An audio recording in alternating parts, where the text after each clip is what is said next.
સોનાની આયાત ઉપર ડ્યુટી ઘણી બધી વધારી 6%થી માંડી હતી જે 15% સુધી કરી અને એમ કે સોનું ઓછું લોકો ખરીદે એવી વડાપ્રધાન જે અપીલ છે એના અનુસંધાનમાં આ નીતિગત નિર્ણય લેવાયો છે.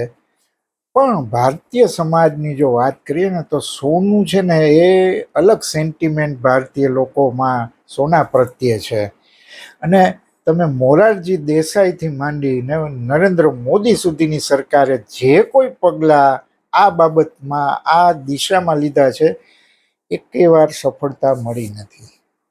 આ સોનાની બહુ સોહામણી કહાણી છે, એના વિશે આજે વાત કરવી છે. પણ વાત કરતા પહેલા કાર્યક્રમ ગમતો હોય તો લાઈક કરો, શેર કરો.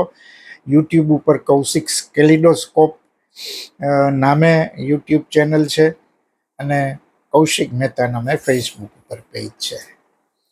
અને આ છેલ્લે સુધી સાંભળજો એટલે કારણ કે આની સાથે કેટલીય બાબતો જોડાયેલી છે અને તમને એવું લાગશે કે સરકાર આ નીતિગત જે બાબતો જેટલા નિર્ણયો કરે છે એ મોટા ભાગે અત્યાર સુધી સફળ થયા નથી. તમે ભારતની અર્થવ્યવસ્થા અને સોના વચ્ચેનો સંબંધ જે છે એ કોઈ સામાન્ય મુદ્દો નથી. ભારત સરકાર માટે આવી દાયકાઓથી ચાલતી આવતી એક આર્થિક કસોટી પણ છે. અને સમસ્યા શું છે કે ભારતમાં સોનું માત્ર એક દાગીનો નથી, એ સામાજિક સુરક્ષા છે, સેન્ટિમેન્ટ પણ છે.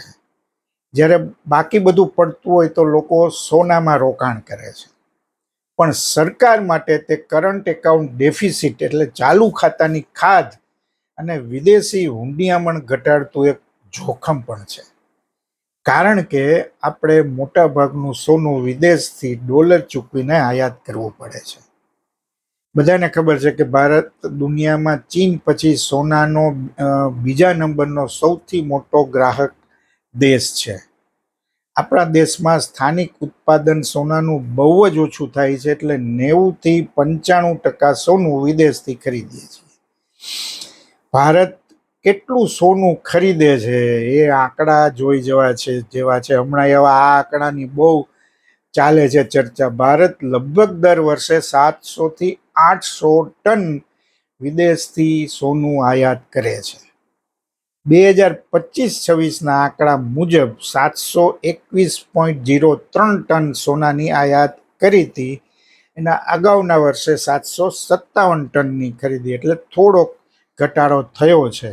અને છેલ્લા કેટલાક સમયથી જે આ યુદ્ધના કારણે તકલીફો થઈ છે એના કારણે સોનાના ભાવ ઊંચા થયા એટલે આ થોડો ઘટાડો છે. પણ ભારતનું બિલ છે રેકર્ડ બ્રોક સ્તરે પહોંચ્યું છે. 2025-26માં ભારતનું સોનાનું આયાત બિલ 91.98 અબજ ડોલર, જો રૂપિયામાં એને કન્વર્ટ કરો એટલે 6 લાખ કરોડ રૂપિયા થાય. અને આ અત્યાર સુધીનો સૌથી વધારે ખરીદીનો રેકોર્ડ છે. એટલે ભારત વિદેશમાંથી જે કુલ વસ્તુઓ મગાવે છે તેમાં ક્રૂડ એટલે કાચું તેલ બીજા ક્રમે સોનું આવે છે. અને કુલ આયાતમાં સોનાનો હિસ્સો 9થી 10% જેટલો છે. ભારત ક્યાંથી સોનું ખરીદે છે? તમને એમ થતું હશે કે આપણે મોટા ભાગે યુએઈ, દુબઈમાંથી સોનું લઈએ છીએ. વાત સાચી, પણ સૌથી વધારે સોનું આયાત થાય છે સ્વિટ્ઝરલેન્ડમાંથી. 40% આયાત સોનાની સ્વિટ્ઝરલેન્ડથી થાય છે. બીજા નંબરે છે યુએઈ, જેનો હિસ્સો 16% છે.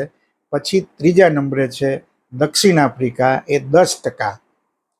એટલે ભારતના સોનાની જે માંગ છે એ ક્યાંથી છે એ પણ જાણી લેવા જેવું છે. દક્ષિણ ભારતના રાજ્યો આ બાબતમાં સૌથી ઉપર છે. પછી એ કેરળ હોય, તામિલનાડુ હોય, કર્ણાટક હોય, આંધ્રપ્રદેશ હોય, ત્યાં સોનું જે કુલ ખરીદી થાય છે એમાંથી માત્ર કેરળ જ 20% જેટલો હિસ્સો ધરાવે છે. એટલે તમે વિચાર કરો કે સોનાનું આકર્ષણ ત્યાં કેવું છે. દરેક ઘરોમાં સોનું ત્યાં હોય છે અને મોટા પ્રમાણમાં હોય છે. એટલે સોનાની આ જંગી આયાતના કારણે વિદેશી હુંડિયામણ ઉપર દબાણ આવે અને એના કારણે સરકાર અવારનવાર કસ્ટમ ડ્યુટીમાં ફેરફાર કરીને ડિજિટલ ગોલ્ડ, સોવરિન ગોલ્ડ ને પ્રોત્સાહન આપીને ફિઝિકલ સોનાની આયાત ઘટાડવાનો પ્રયત્ન કરે છે. પણ એ પગલાઓ સફળ થયા નથી. આજ સુધીનો ઇતિહાસ આવો છે. તમે 1968ની મોરારજી દેસાઈ અને ગોલ્ડ કંટ્રોલ એક્ટ, આ બહુ જાણીતી ઘટના છે. 1962 અને 65ના યુદ્ધ પછી ભારત થોડી આર્થિક કટોકટી હતી અને ત્યારે નાણામંત્રી હતા મોરારજી દેસાઈ, અને એમણે લોકોની સોનાની ભૂખ ઓછી થાય, સ્મગલિંગ રોકાય એટલા માટે ગોલ્ડ કંટ્રોલ એક્ટ લાગુ કરેલો. આ શું હતો ગોલ્ડ કંટ્રોલ એક્ટ? તો લોકો શુદ્ધ સોનાના બિસ્કિટ કે સોના સિક્કા ઘરમાં રાખી ન શકે, ઝવેરીઓ માત્ર 14 કેરેટના જ દાગીના બનાવી શકે, 22 કેરેટ ઉપર પ્રતિબંધ મુકાયો હતો. પણ આ વાત સફળ ન થઈ અને તમે માનશો ને, આ ગોલ્ડ કંટ્રોલ એક્ટ સામે રાજકોટે જબરજસ્ત વિરોધ કરેલો. દિવસો સુધી બજારો, સોની બજારો બંધ રહેલી. આખા દેશમાંથી વિરોધ થયો. સરકારે ભારતીય સોના પ્રત્યેના લગાવ અને સામાજિક જે માનસિકતા હતી એને સમજી ન શકી, અને પરિણામ શું થયું?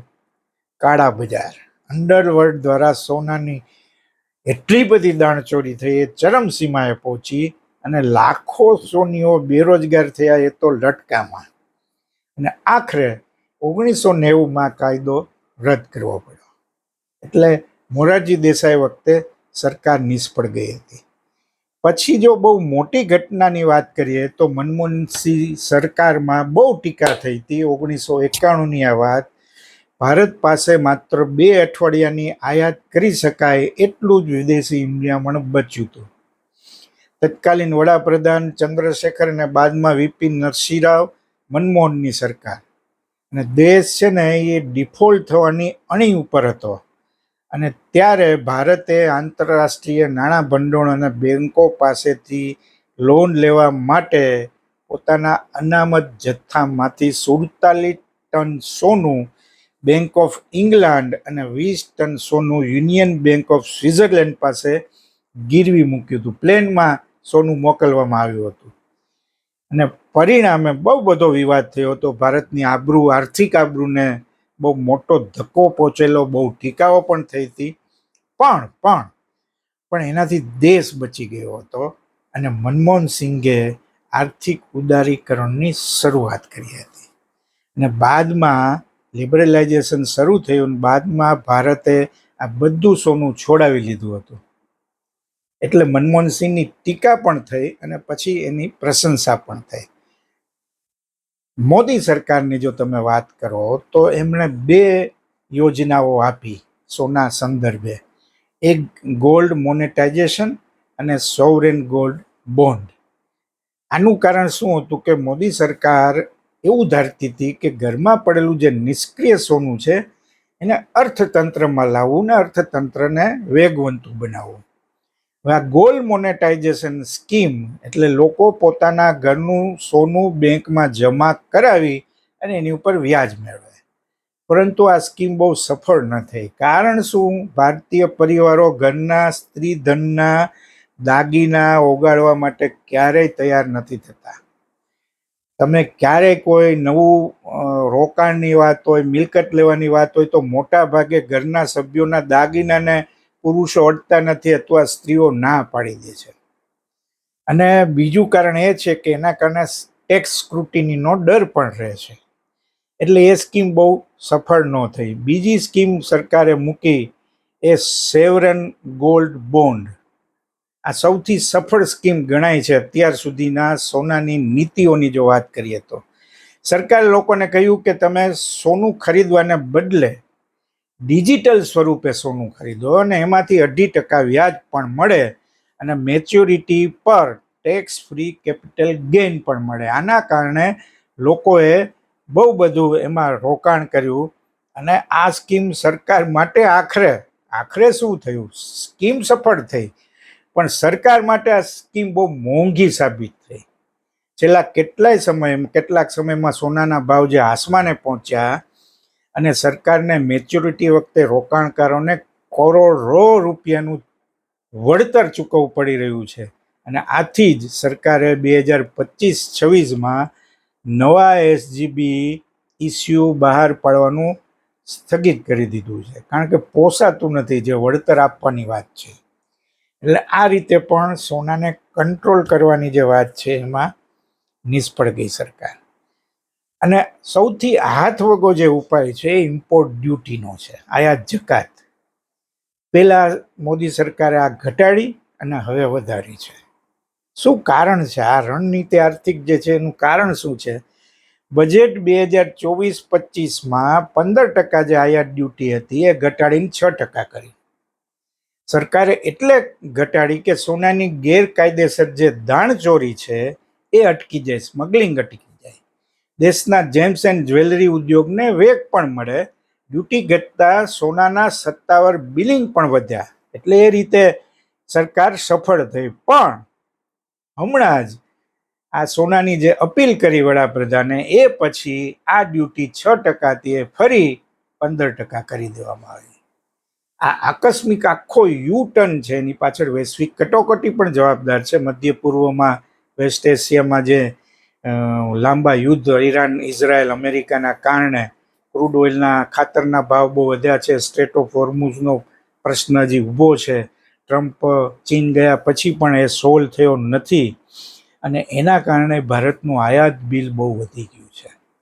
બીજી તરફ 2025-26માં અગાઉ મેં કહ્યું એમ સોનાની આયાત રેકોર્ડ સ્તરે પહોંચી, એના કારણે પણ રૂપિયો નબળો પડ્યો, એટલે રૂપિયા ઉપર ડબલ માર પડ્યો. અને આથી ડોલર બચાવવા માટે સરકારે ફરીથી ડ્યુટી વધારવી પડી. વડાપ્રધાને સોનું ખરીદવા એકાદ 6-12 મહિના સુધી ન ખરીદો, બિનજરૂરી વિદેશ પ્રવાસ ટાળો, એવી અપીલ પણ કરી. આ કાયદો તો છે ને, નૈતિક મોરલ વાત છે, અને પીએમ જાણે છે કે કાયદાથી સોનું રોકાશે નહીં. સાહેબ, અલબત્ત ડ્યુટી વધારી છે એ વાત તો સાચી છે, પણ દેશ સમક્ષ અત્યારે ગોલ્ડ કે પેટ્રોલ આ બહુ મોટો પ્રશ્ન છે, અને એનો ઉકેલ જલ્દી આવે એવું લાગતું નથી.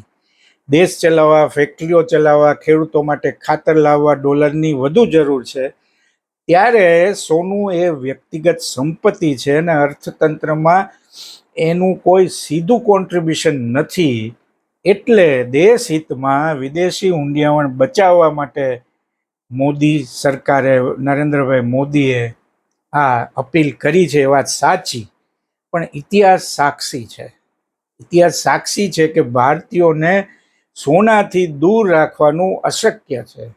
સરકારે જ્યારે પણ કડક કાયદા કર્યા ત્યારે સ્મગલિંગ વધ્યું છે, અને અત્યારે પણ આ વિષયના નિષ્ણાતો એમ કહે છે કે ડ્યુટી વધારી એટલે આ જોખમ વધી જવાનું છે. મોદી સરકારે અત્યારે તો કેલિબ્રેટેડ એપ્રોચ, એટલે કે સમયને અનુકૂળ સંતુલન બનાવવાની કોશિશ કરી છે.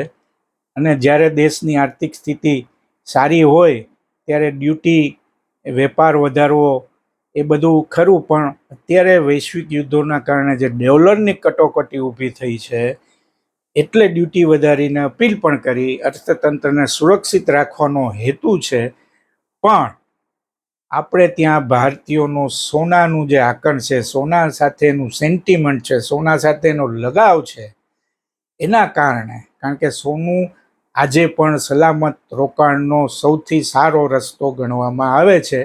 સંકટ સમયમાં સોનું તમને કામ લાગે છે, આવું દરેક પરિવારો લગભગ માને છે. ભલે મ્યુચ્યુઅલ ફંડમાં બહુ મોટું પાયે રોકાણ હવે થઈ રહ્યું છે, પણ છતાંય સોનું આજે પણ સલામત રોકાણનો રસ્તો ગણવામાં આવે છે. અને એટલે સરકાર ક્યારેય પણ મોરારજી દેસાઈથી માંડીને મોદી સુધી સોનાને કંટ્રોલ કરી શકી નથી. સોનાની આ સોહામણી કહાણી છે. તમે શું માનો છો? જરૂર અભિપ્રાય આપજો. ફરી મળશું. આભાર.